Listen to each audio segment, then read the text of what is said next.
bagaimana caranya orang bisa terjebak lama ketika scroll TikTok atau scroll Reels di Instagram. Kalau di landscape, ketika kita butuh laporan, ada fotonya nggak? Pada waktu serah terima barang dan segala macam, kita masih bisa screenshot.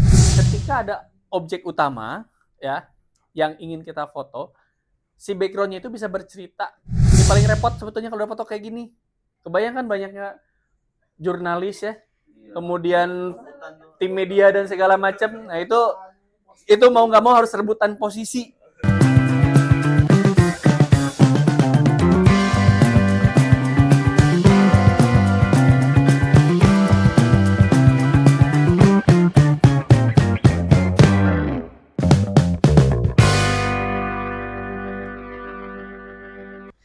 Assalamualaikum warahmatullahi wabarakatuh.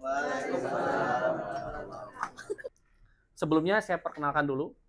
Nama saya Firman Budiman, dipanggil Abi pertama oleh istri saya. Kedua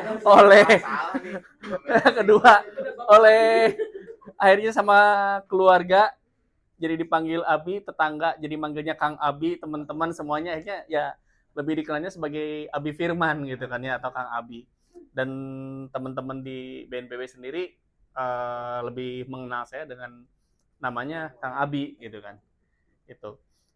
Untuk saat ini pekerjaan saya sebagai konsultan komunikasi visual di PT Lokal Langit Nusantara. Yang kedua, saya juga praktisi di bidang kebencanaan juga, dan kami memfokuskannya di bidang aerial mapping. Saya sendiri sebagai co-founder dari Sky Volunteer. Jadi saya bertemu dengan rekan-rekan di BNPB itu sebagai Sky Volunteer. Itu mungkin untuk perkenalannya. Saya orang Sumedang. Orang tahu kalau Kang Opik ya udah siap-siap mau ke Sumedang ya. Kita udah ya. Bang Hari ya. Jadi tadi pagi saya dari Sumedang, alhamdulillah sekarang bisa cepat lah ke sini. Yang berikutnya, kalau dari sisi latar belakang, saya sebagai dulu saya belajar di Quantum E-Commerce College, jadi saya sebagai e-commerce spesialis. Dan kenapa sekarang mengambil spesifikasi di komunikasi visual, mungkin dulu tahun 2002-2003, kalau ini yang satu angkatan sama saya, mungkin tahunya kita e-commerce itu hanya di FJB Kaskus ya, Om Ari ya, di FJB Kaskus ya. Nah sekarang mungkin e-commerce baru muncul di Indonesia dari 2010 ke sini lah. Nah, kalau dulu kita belajar tentang e-commerce itu ya sama seperti kalau sekarang ada apa ya di sosial media ya. Kalau dulu masih zamannya .com, orang perusahaan dan untuk pemerintahan ataupun ini lebih ke .com dulu ya. Jadi dulu kami belajar tentang bagaimana manusia ini atau netizen ini, kalau sekarang disebutnya netizen, kalau dulu itu bagaimana orang bisa betah buka website kita. Nah, kalau sekarang bagaimana caranya orang bisa terjebak lama ketika scroll TikTok atau scroll Reels di Instagram. Nah, kenapa saya mengatakan ini sebagai komunikasi visual? Disadari atau tidak, ketika kita scroll Instagram, Reels, ataupun di TikTok, kita sering lihat skip. Nggak lebih dari 3 detik. Ketika ada satu Reels yang bisa membuat orang bertahan lebih dari 3 detik, nah, itu mulai tuh yang namanya engagement tuh kena di sana. Nah, ini mungkin yang akan kita bahas ya. Tapi mungkin ini lebih ke teknis sama langsung ke ini ya, sampel-sampel aja. Tadi saya sampaikan bahwa setiap orang sekarang adalah fotografer. Kenapa? Ini saya yakin handphone teman-teman di sini sudah sangat memadai lah. Jadi kalau dibanding sama kamera yang dipegang Mas Opik sama kamera handphone yang kita pegang masing-masing, kualitasnya sekarang jauh lebih baik di handphone. Jadi kalau sekarang dalam dunia fotografi saat ini ataupun videografi, itu settingan-settingan tuh udah nggak penting lagi. Kalau dulu kami belajar fotografi itu harus belajar segitiga cahaya. Nah, jadi kalau dulu di segitiga cahaya itu di segitiga pencahayaan itu ada yang namanya shutter speed, ISO, sama aperture atau ininya bukaannya disebutnya. Nah itu udah kita skip aja. Kenapa? Karena sekarang dengan handphone aja udah cukup kok. Jadi yang paling penting sekarang itu adalah belajarnya komposisi. Karena kalau dari si pencahayaan, udah deh, udah pakai iPhone, udah pakai Samsung Ultramilk, udah deh, udah pasti bagus. Beneran. Pakai Oppo, pakai Vivo gitu, sekarang udah nggak usah ngedit lagi gitu kan. Selfie udah nggak usah dibrush pakai Photoshop lagi. Skin tone-nya udah langsung bagus. Kalau dulu kita foto pindahin ke laptop, pindahin ke PC, untuk bikin warna kulit jadi bagus itu harus ngebras, digosok satu-satu, udah kayak ngehamplas aja gitu. Kalau sekarang udah nggak usah. Di kamera sekarang juga sama. Kamera-kamera kalau dulu kita masih DSLR, sekarang udah mirrorless juga udah ada AI-nya, udah ada aplikasinya. Tinggal setting di awal, mau warna kayak gimana pun itu udah langsung jadi. Mungkin kalau teman-teman sering lihat sekarang ada kamera-kamera kayak misalnya Fuji tuh XT ya, yang lagi hype banget nih, terutama cewek-cewek gitu kan. Paling seneng tuh difotoin pakai itu, kayak MUA kayak gitu, ataupun yang food fotografi, yang ngevlog itu pada pakai Fuji Film XT. Ya karena itu tadi, udah nggak usah ngedit lagi di HP, nggak usah ngedit lagi di laptop. Sekali jepret, fotonya udah jadi kayak udah langsung ngedit. Gitu. Di Sony juga sama. Kalau dulu kita harus ngalusin kulit itu, wah dengan berbagai macam trik. Kalau sekarang setting di kameranya, foto, kulit itu yang tadinya mungkin pori-porinya agak besar jadi lebih halus. Nah itu, jadi teknologi sekarang udah sangat canggih, jadi kita sudah sangat dimudahkan. Nah, yang paling penting saat ini adalah memahami dari konsep komunikasi visualnya, sama kalau dari si teknisnya lebih ke komposisi aja.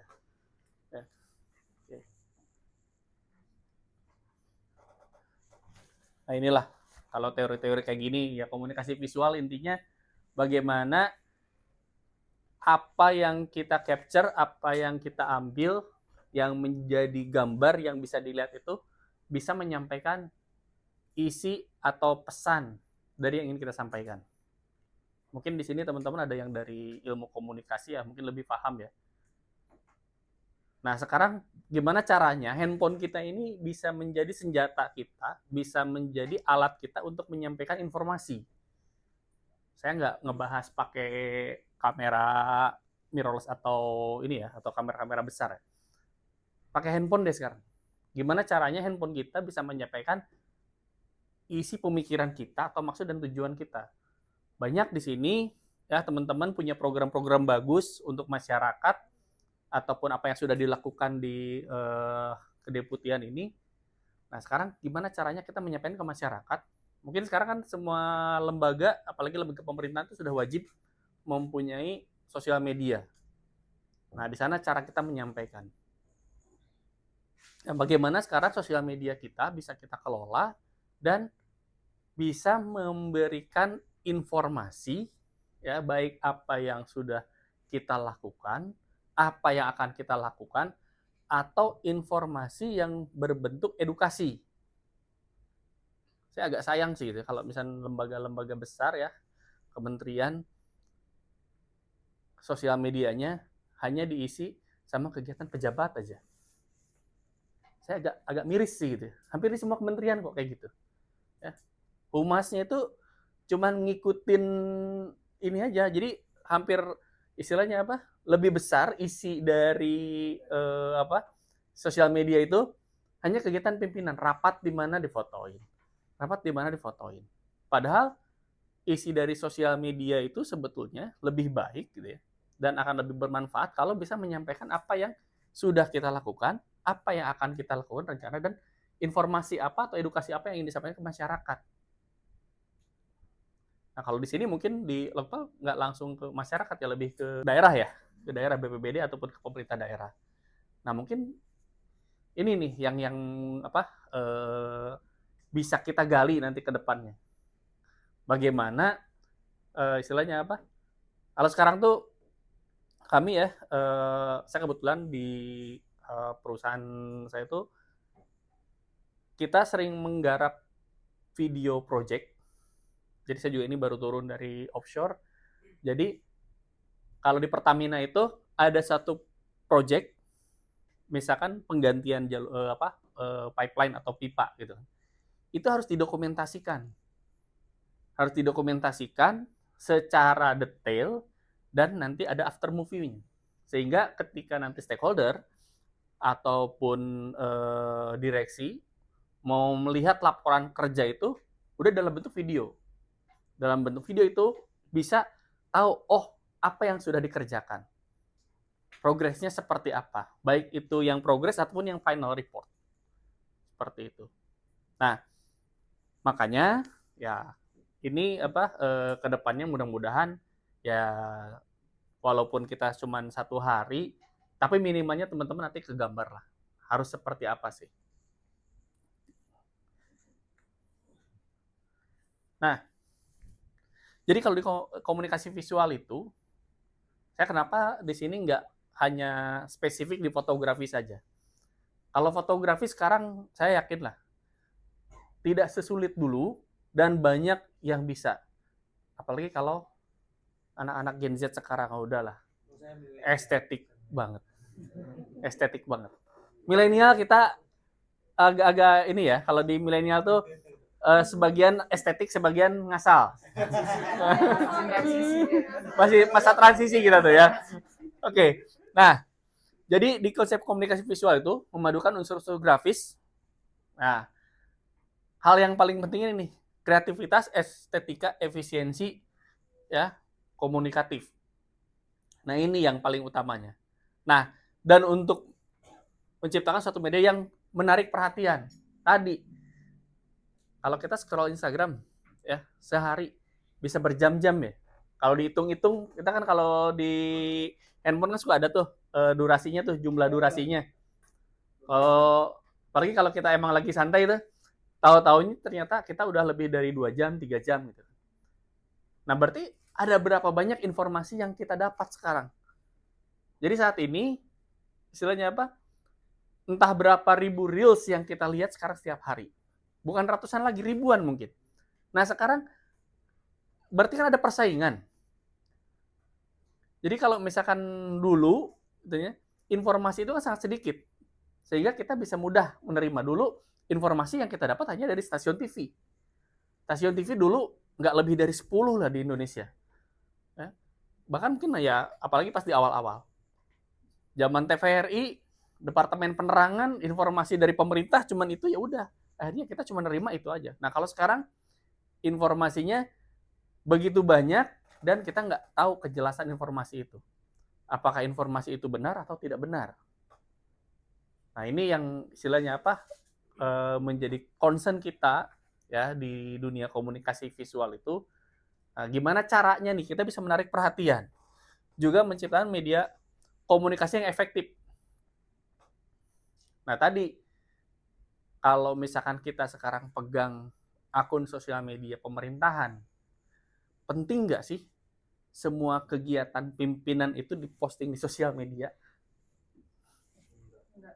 Nggak semua.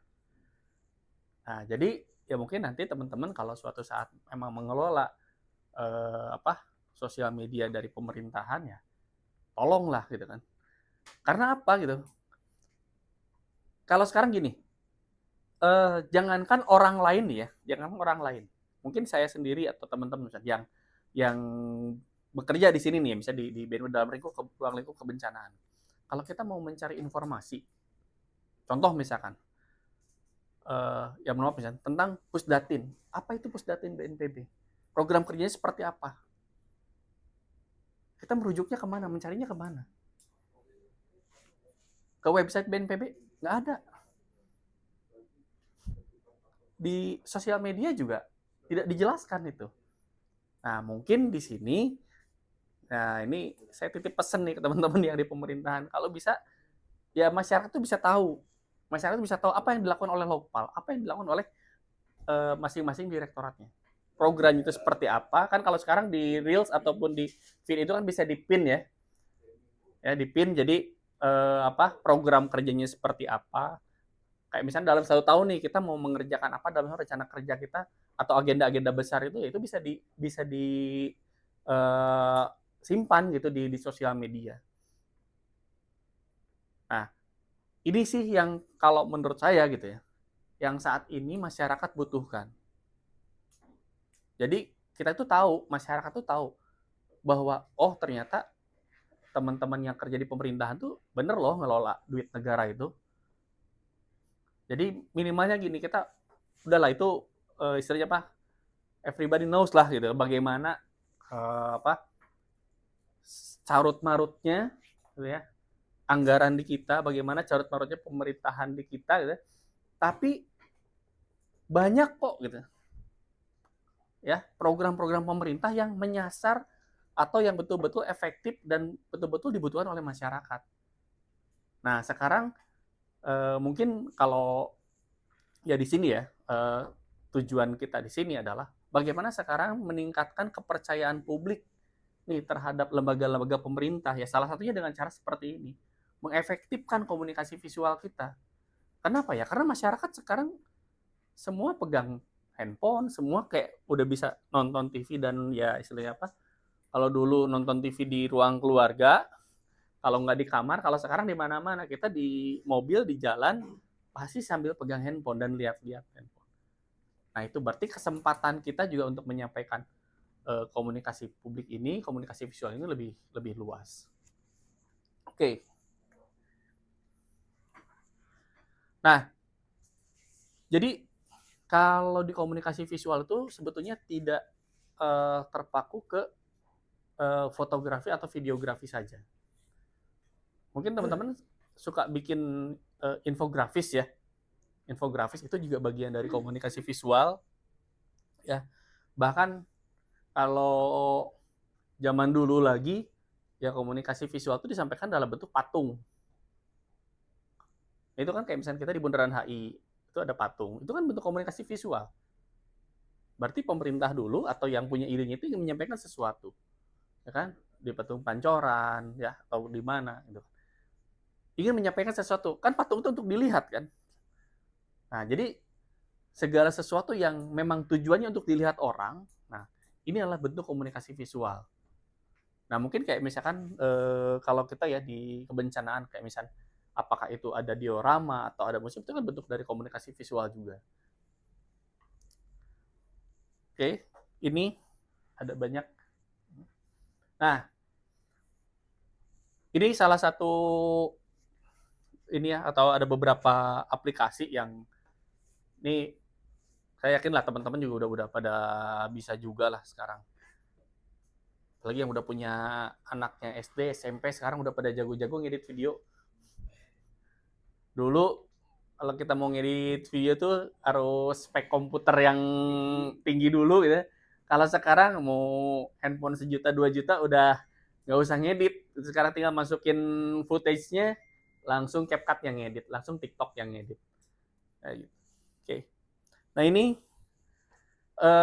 dan untuk saat ini pun ya kita ya di sini saya nggak akan ngasih materi tentang bagaimana ngedit foto atau video pakai aplikasi-aplikasi yang berat ya. Apalagi kalau video ya, kalau misalnya harus ngedit pakai Adobe Premiere ya berat lah, waktunya juga nggak akan cukup juga. Dan itu harus sesuai peminatan. Nah, ini yang paling penting nih. Ini mungkin kita sering apa ya, ada kegiatan atau ada program kegiatan di lapangan ataupun di luar. Sekarang gimana caranya membuat kegiatan itu menjadi sebuah momen ini komunikasi visual yang baik. Nah, ini kita ke video dulu ya. Kalau foto nanti ada ini. Karena gini, kalau video di sini biasanya kita itu kebiasaan ngambil video suka potret ya, karena kebutuhan untuk story kita, nah itu nggak jadi masalah sih gitu. Nah, tapi mungkin kalau misalkan kita kebutuhannya untuk kerja, ya untuk kerja, ya diutamakan pengambil gambar itu dengan cara landscape. Atau kalau memang kita butuhnya dua, ada untuk reels, ada untuk story, ya ataupun misalnya untuk YouTube. Nah, berarti kalau bisa emang 2 orang sih yang pegang kameranya. Kecuali kalau kita pakai GoPro ataupun di settingan kameranya kita pakai rasionya jangan 16:9, pakai 7:8. Jadi ketika nanti kita mau bikin reels juga nge-cropnya nggak akan terlalu jauh. Oke, nah ini nih hal-hal penting di dalam pengambilan gambar, baik itu foto ataupun video ya. Yang pertama adalah komposisi. Nanti kita akan bahas komposisi lebih detail lagi ya dengan contoh-contohnya. Jadi kalau pakai teori-teori fotografi mungkin nanti nggak kebayang seperti apa intensitas dan arah cahaya. Nah seperti ini mungkin kalau kita sering bilang ya ada istilah backlight gitu ya. Kalau udah pakai iPhone, udah pakai Samsung Ultramilk, udah nggak ada lagi backlight. Udah apalagi udah diaktifin HDR-nya udah. Angle, momen. Nah ini momen sangat penting. Jadi kalau kita pas ngambil gambar itu ya harus jeli terhadap momen, angle atau sudut pengambilan gambar.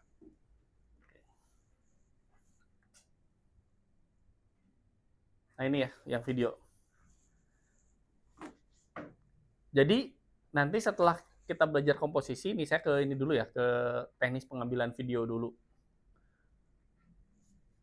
Jadi kalau ngambil video, diusahakan ambilnya landscape. Kalau kita di handphone, kalau bisa dirubah settingannya, rubah ke rasio perbandingan gambarnya di 4:3 atau 7:8. Kalau nanti kita butuh untuk story juga atau reels juga. Tapi kalau memang ini fokus nih misalkan si A ini bagiannya untuk YouTube, karena nanti untuk presentasi juga kayak misalkan di presentasi di rapat dan segala macam. Nah, udah itu pakai 16:9. Ini kalau seperti ini 16:9. Ya, kalau seperti ini 16:9.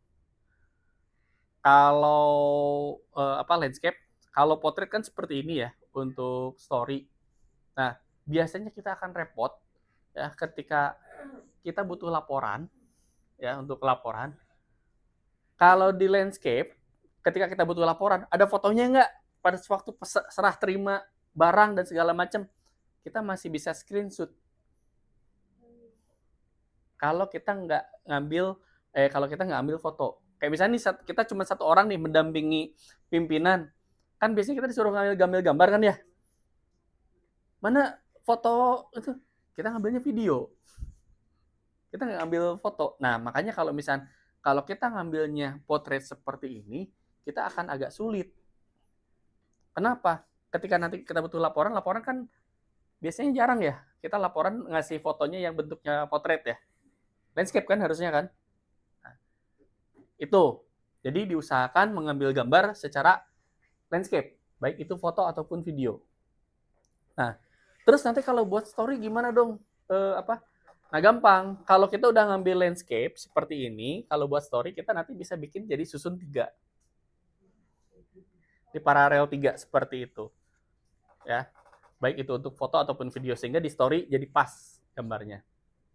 Oke. Nah terus merekam diusahakan jangan terlalu lama, tapi jangan terlalu pendek-pendek juga ya. Kalau misalnya gini, contoh misalnya ada kegiatan di lapangan ya ataupun di daerah.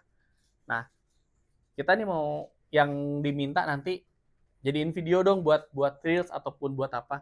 Nah kalau bisa ngambil videonya jangan terlalu pendek-pendek atau jangan terlalu panjang. Kayak misalnya kita ngambil gambar video 1 menit 2 menit gitu. Ini kan pertama tangan juga pegel. Yang kedua nanti kita ya sayang memori aja sih. Terus ngeditnya juga nanti agak susah momennya. Jadi kita harus jeli ke momen itu, kemudian ya ambilnya 5-10 detik aja. Kemudian untuk merekam percakapan, rekam dengan durasi lebih panjang. Nah, ini kalau untuk kayak misalnya lagi ada pidato atau ada percakapan, tidak menghentikan rekaman sebelum kalimat selesai dan hindari gerakan badan. Ini biasanya kan kalau ngerekam nih ya, apalagi kalau misalkan suka pengen gerak-gerak ya, pengen gerak-gerak.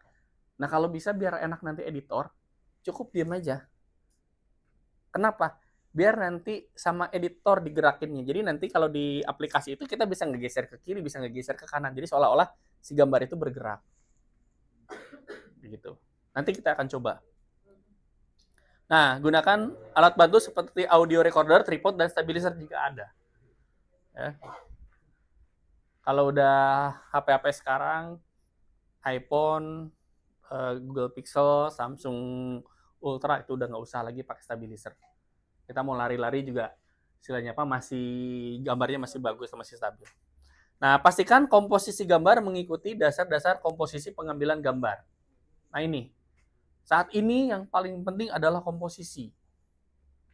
Komposisi itu seperti apa? Nanti kita lihat. Nah, jadi kalau kita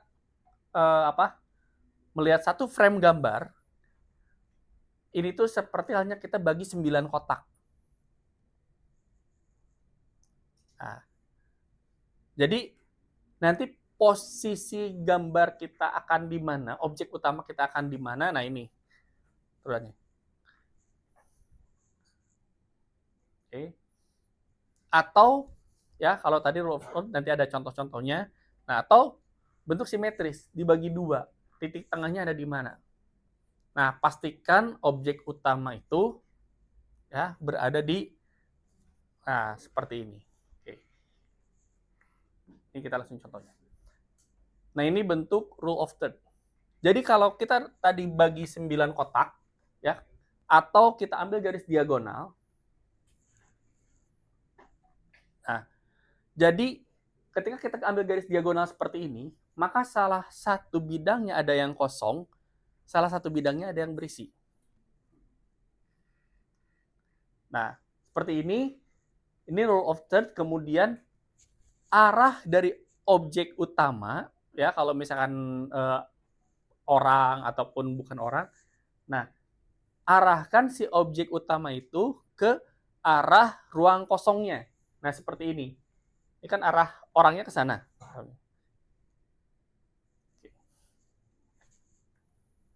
Oke, nah ini juga sama. Ini rule of third.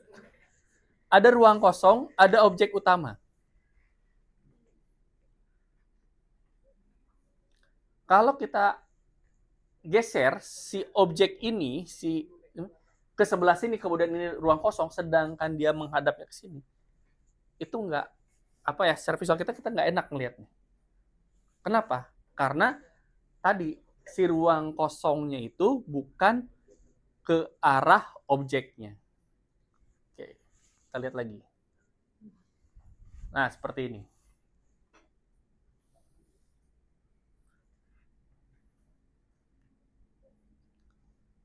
Jadi kalau gambar dengan rule of third seperti ini, kemudian ada ruang kosong yang cukup leluasa, gambar itu lebih dinamis.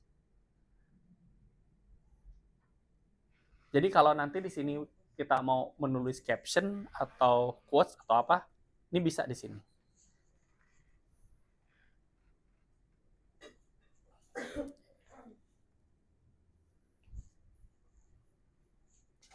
Nah, ini salah satu contoh foto yang full frame atau objek penuh. Ya. Ini karena memang sudutnya sempit pengambilannya.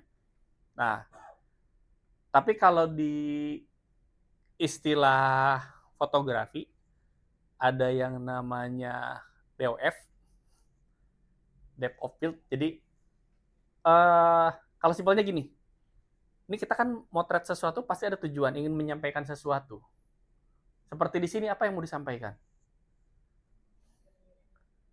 Nah, jelas ada sini ya. ada ini. Tapi kalau secara fokus di sini, ini ternyata fokusnya kenanya ke motor. Nah, tapi di sini ceritanya ya, berceritanya adalah ini adalah pengawal ini RI1. Seperti itu. Jadi dengan kalau misalnya ini nggak ada ini, mungkin kita nggak tahu nih si pengawal ini ngawal siapa, kita nggak tahu.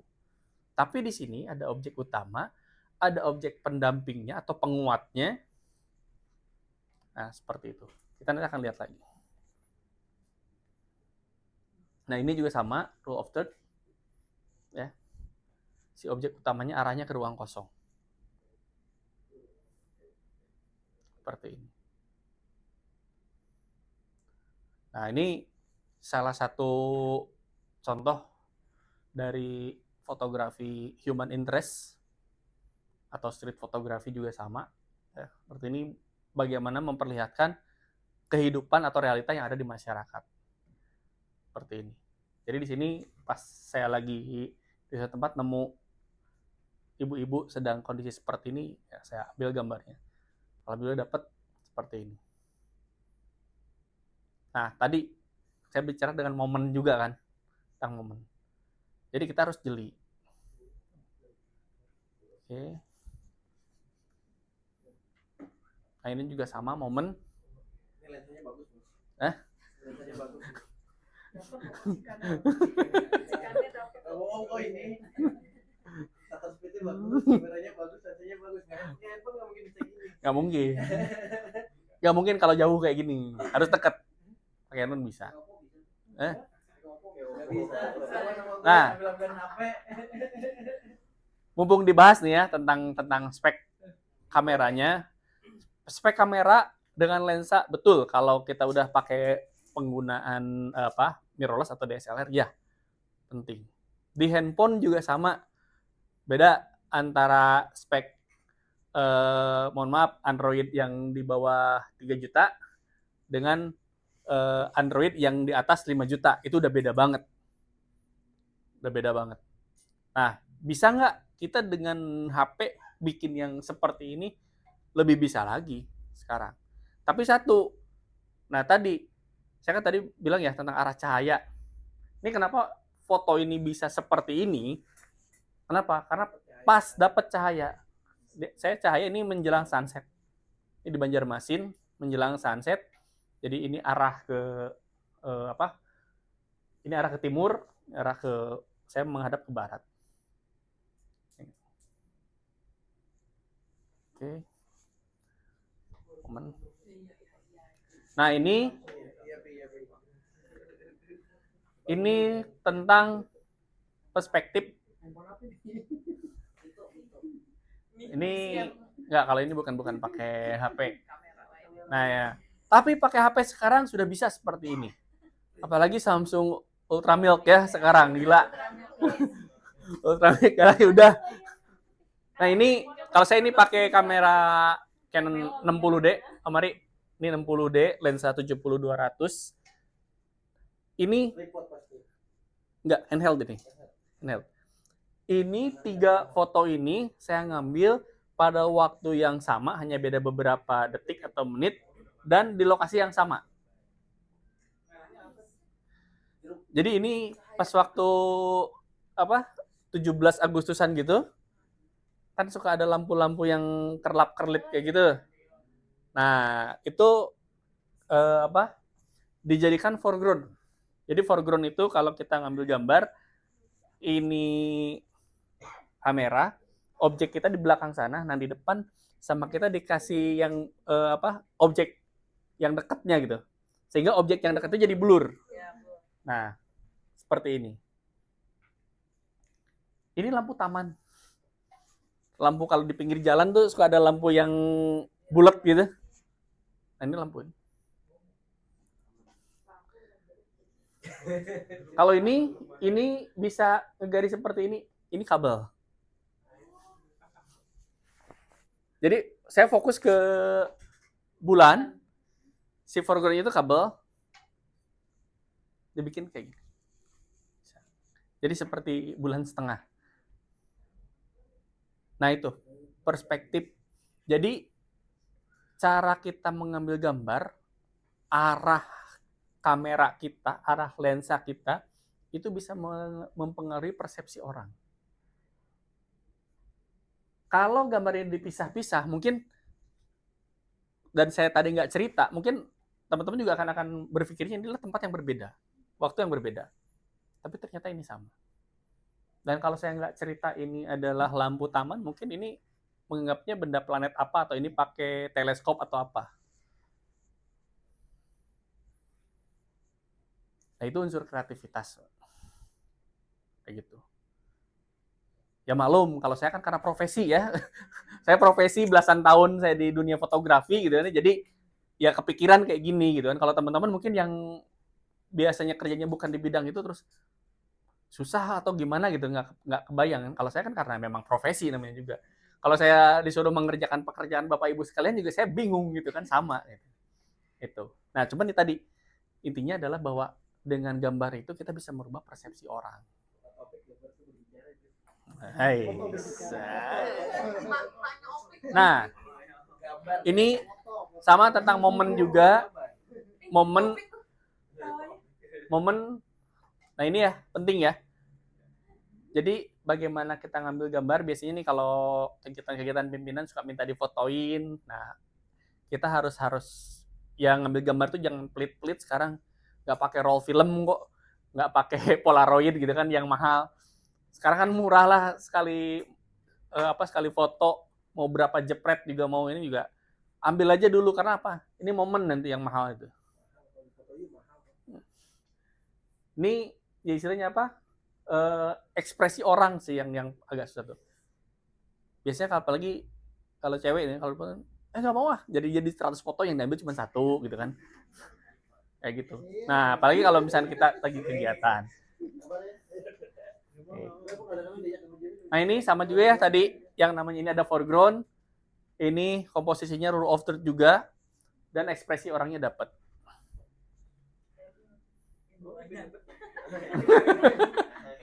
Yang bawah ya. Yang bawah ini ekspresi juga gitu kan, ekspresinya lalah gitu. Nah, ini biasanya yang sering kita diminta untuk fotoin, foto bersama nih gitu. Fotoin. Nah ini ya, jadi foto bersama itu komposisi juga. Nah terus ketika foto bersama juga ini sangat penting nih ya, yang namanya memperhatikan garis vertikal dan horizontal.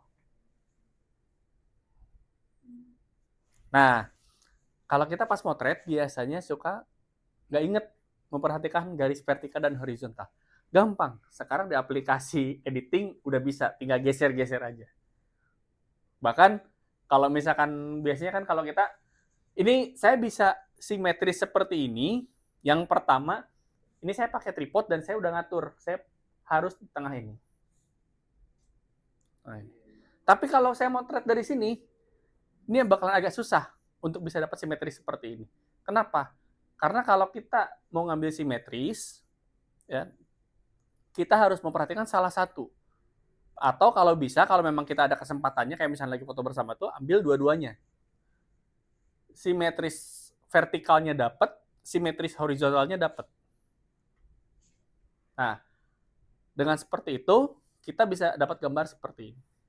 Tapi kalau enggak, misalnya, kalau saya motret dari sebelah sini aja, kalau saya ngambil garis orientasinya ke vertikal, yang horizontalnya ini pasti miring. Kenapa? Karena ada perspektif tadi.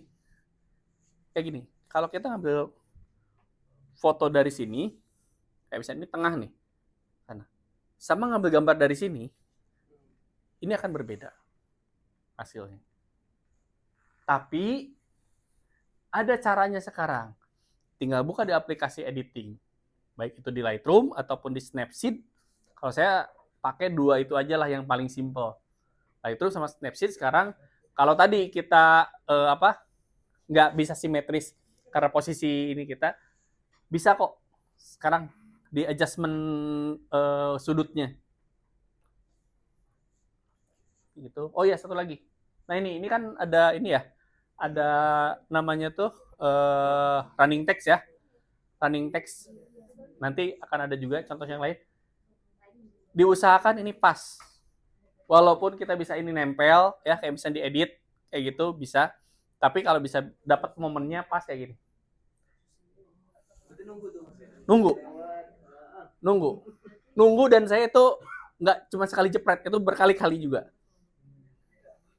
Kayak gitu. Oke.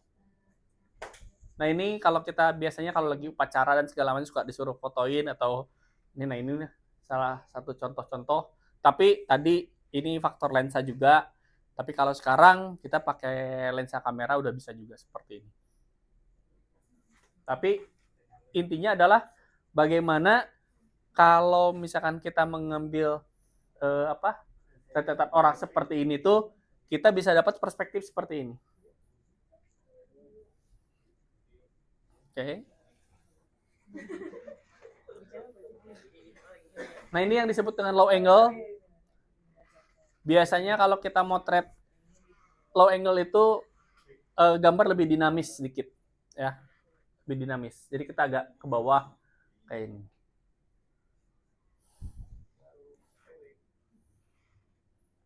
Nah, oke. Nah, terus ini biasanya di event nih. Coba. Ini kalau di event biasanya kita agak kesulitan ngambil gambar itu pertama posisi kitanya nih, apalagi kalau kita duduk dan segala macam.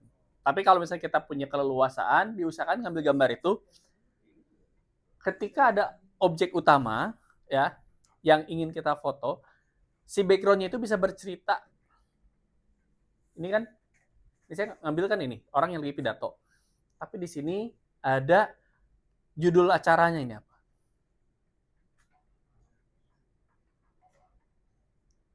Jadi foto ini jelas gitu ya. Bercerita tentang apa? Di mana sih orang ini berpidato? Oh, di sini ada event ini.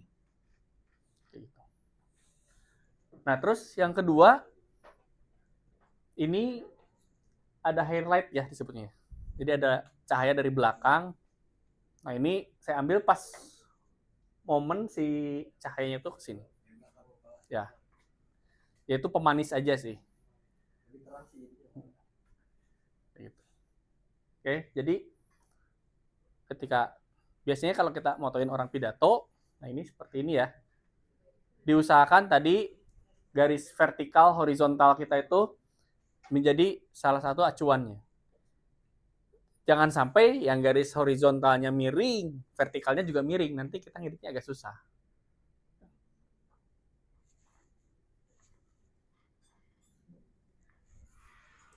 Nah, ini kalau momen foto bersama, kalau pakai handphone sekarang jauh lebih bagus. Ini pakai mirrorless nggak bagus dari sisi cahayanya. Ini kan backlight banget ya. Karena di belakang sekarang event tuh kan banyak pakai Megatron ya, pakai LED gitu. Itu repot sebetulnya. Karena kadang tukang dekornya yang dekor buat event nggak mikirin buat foto bersama, dia di depan nggak dikasih nggak dikasih fill light ya, cahaya untuk ngisi depannya. Nah, gitu. Jadi cahayanya, sumber cahayanya di belakang semua. Nih kalau pakai handphone sekarang sebetulnya ya kalau udah handphone high end udah nggak terlalu repot. Yang repot itu kalau kita pakai mirrorless, pakai DSLR, even kayak gini. Nih kalaupun kita pakai flash tetap juga nggak kekejar juga. Iya. Backlight auranya maghrib. Ini ngangkat. Agak repot. Oke. Nah, yang berikutnya logo. Seperti ini, orang sedang menenun, tapi di sini kan ada sponsor. Nah, diusahakan ya dalam satu foto itu bisa menceritakan identitas. Nah, salah satunya ini.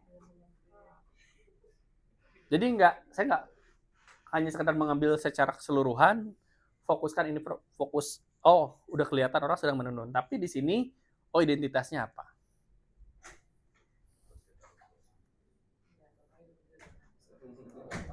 Nah,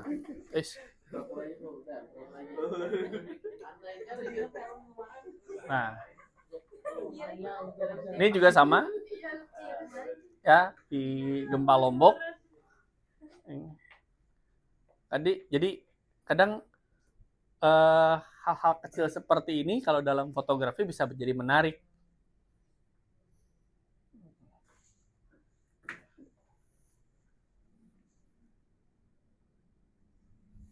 Nah, ini sama tentang perspektif dan framing.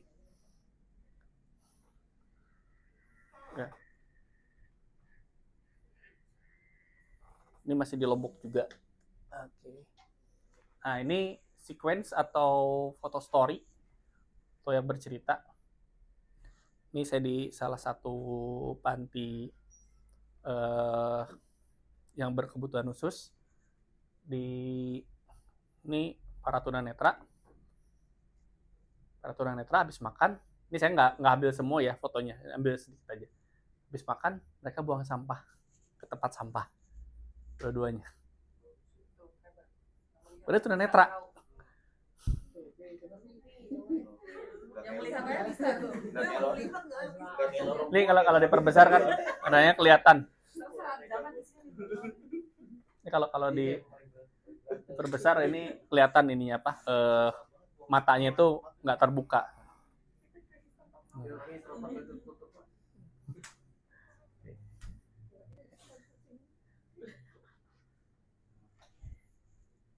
Ini waktu EDT.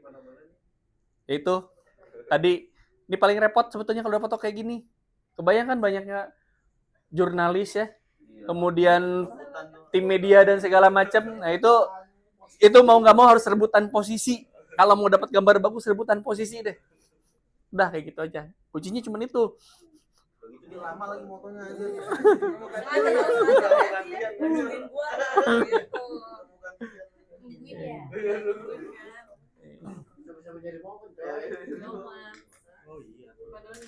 Nah, ini juga sama. Ini posisi-posisi paling sulit dalam ngambil foto.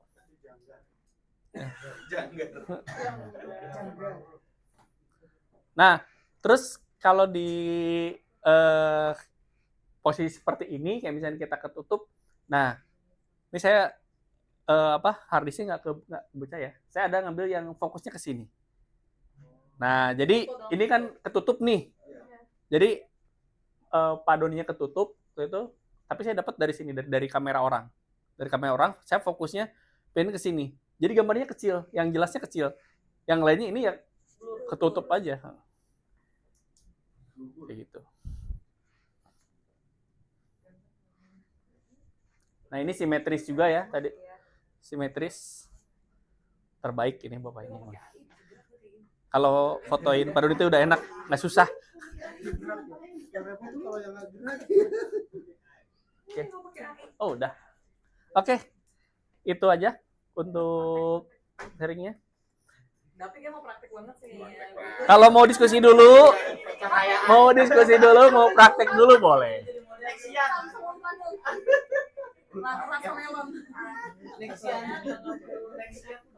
Ini aja deh, cahaya aja. Kalau backlight itu kan kita bisa terangin tuh.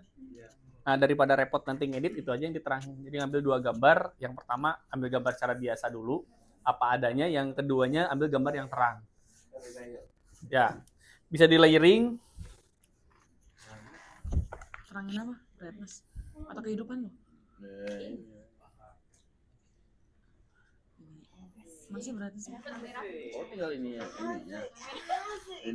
Nah, ini jadi kalau misalkan kalau saya di kamera HP ataupun di ini untuk kita bisa tahu ya, munculin grid.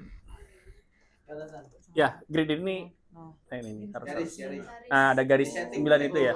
Di settingnya ada. Kalau nggak ada bisa nggak digambar pakai penggaris sendiri? Hah? Bisa. Bisa. Itu aja. Pertama itu. Yang kedua, kalau di kameranya ada settingan kayak misalkan untuk apa namanya itu untuk pro-nya, nah itu tinggal kita belajar tentang tadi segitiga cahaya tadi. Nah, ada ISO-nya kan. Nah, ISO itu adalah tingkat kepekaan sensor dari kamera kita. Sini ada ISO. ISO-nya makin tinggi, makin banyak titiknya. Ya.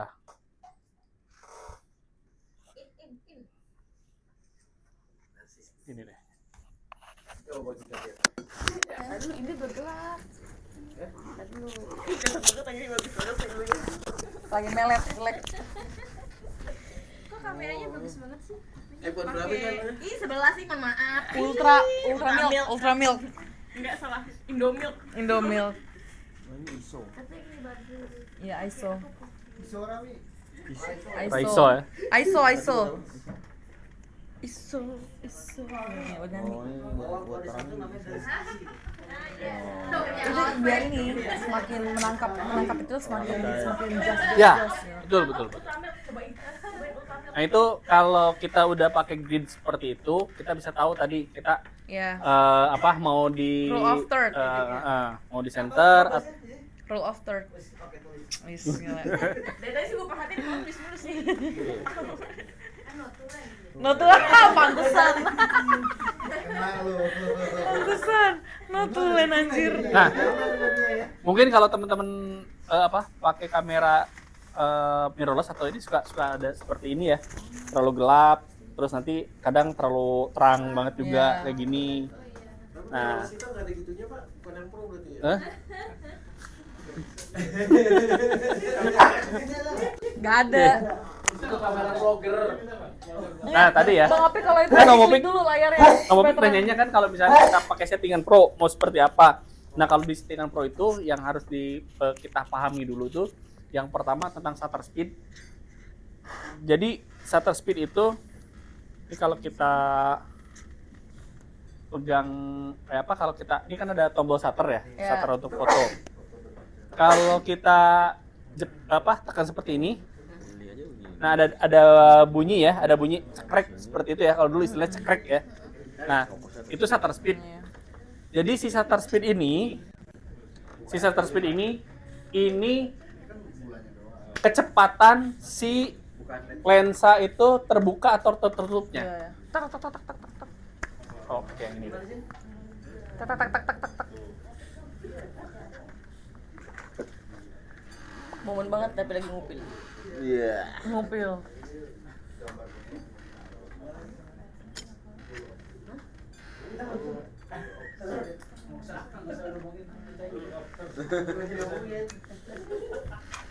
Beli nanggung bro. Beli nanggung. Terusin kamera ya. Terusin kamera gitu ya. Lu tau gak kemarin gue mau Gitu-gitu itu sobat lu, Bang. hijau semua. Sobat lu iya, sobat lu keliling-keliling. Lu kira gue ya kan cuma ada nganturnya. Hijau semua. Oke. Bawang banget ya. Nah ini ya. Nah terus kalau Ada foto di situ. kalau ini karena ini kamera video, jadi fotonya nggak bisa di high speed. Nah kalau seperti ini foto bisa high speed ya, cepat aja tinggi. Tak tak tak tak tak tak tak tak tak. Oh, Belum sampai, belum sampai.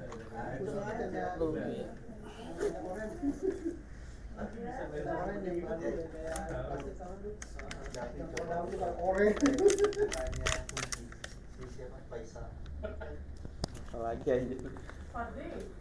Kakaknya Puji. Kalau Daniel biasa suka video-video Nah, gitu ini ya, Nil. jadi kalau di kamera itu tadi ya settingan pertama kalau single shoot ini semakin kita lambat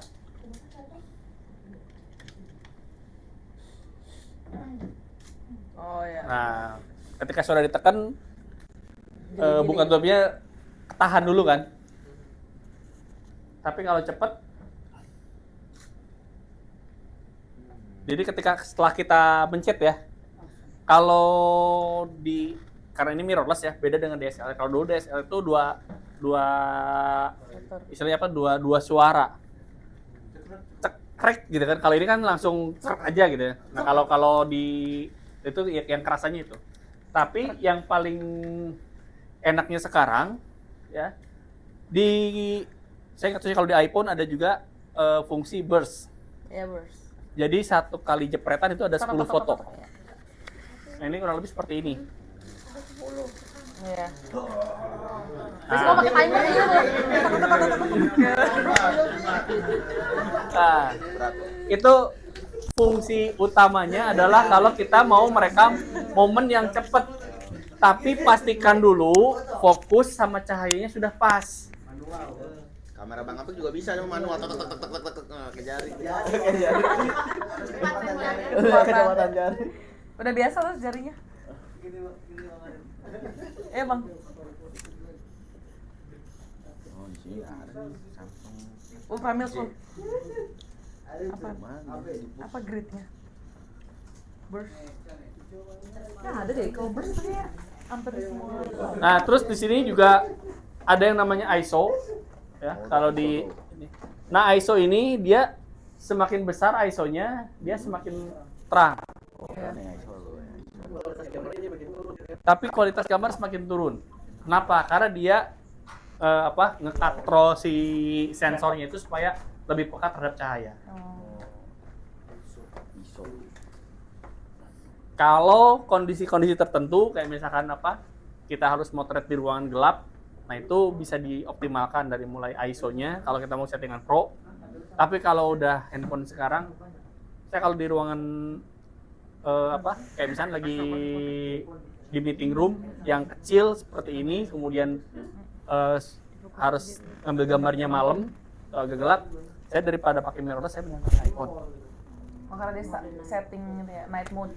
Karena kalau tadi kamera HP sekarang udah lebih canggih, sensornya lebih bagus.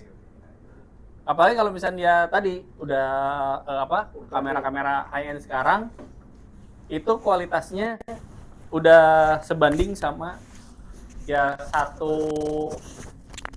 udah 1:1 aja. Tapi ya enaknya gini, kalau saran saya gitu ya, kalau misalnya kita emang kebutuhannya bukan untuk profesional ya, bukan untuk profesional, hanya untuk liputan kegiatan segala macam, cukup pakai handphone aja. Pakai handphone ya sekarang udah bagus-bagus kok, mau Android mau iPhone sama aja. Dan tadi kalau misalkan cahaya terlalu redup, tidak perlu pakai settingan pro juga. Yang ini aja, settingan autonya aja. Settingan autonya udah lebih bagus. Jadi settingan auto di iPhone sekarang itu dia udah ada noise reduction-nya juga. Jadi kalau misalnya dulu kan gidik-gidik ya kalau kita naik ini. Kalau handphone sekarang udah nggak usah ini lagi. Saya juga ada beberapa pekerjaan daripada perizinan sulit. Saya kemarin bikin kompro suatu perusahaan IT. Kan saya harus naik busway tuh, harus ngambil gambar orang tapping di busway gitu kan ya. Kebanyakan kalau kita pakai kamera profesional bawa stabilizer segala macam, repot banget perizinannya, ribet gitu kan ya. Akhirnya udah kita pakai iPhone aja, ke iPhone 13. Orang tapping udah kan kita cuma butuh beberapa detik aja. Kita ambil gambar di busway gitu. Ya udah. Ketika kita editing hasilnya sama persis seperti menggunakan kamera profesional. Jadi sekarang yang paling utamanya adalah komposisi. Kualitas gambar, harga kamera ini dengan ini 4 kalinya iPhone. Tapi kalau untuk tadi ya hasil sekarang saya bilang ya, kecuali kalau memang kita mau resolusi yang sangat besar ya. Tapi kalau untuk kebutuhan sosial media ini jauh lebih baik daripada ini. Serius. Bedanya ini karena di lensa aja. Coffee break. Ada gong. Oke, kita coffee break dulu ya.